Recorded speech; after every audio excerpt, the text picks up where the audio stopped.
ஆனால் பாவங்கள்லாம் சாப்பிடுவு அதெல்லாம் நல்ல இந்த இது யாருக்காவது மாட்டுக்கு அப்படிதான் கொடுப்போம். சரி மக்களுக்கெல்லாம் நல்ல அரிசி.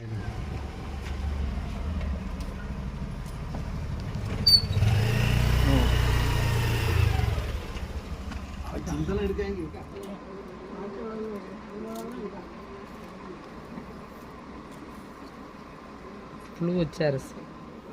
கலெக்டர் அவங்க வந்து இந்த அரிசி இந்த மாதிரி புழு வச்ச அரிசியை மக்களுக்கு கொடுக்காம இருக்கிறதுக்கு நடவடிக்கை எடுக்கணும். அங்கே நிறைய அரிசி கெட்டு போய் தான் இருக்கு. இதுவும் மேலேருந்து இடிஞ்சு விழக்கூடிய மாதிரி தான் இருக்குது. இங்கே உள்ள பொதுமக்கள் ரொம்ப கம்ப்ளைண்ட் பண்ணிட்டு இருக்காங்க. இப்போ தான் மேயருக்கு சண்டை கொடுத்து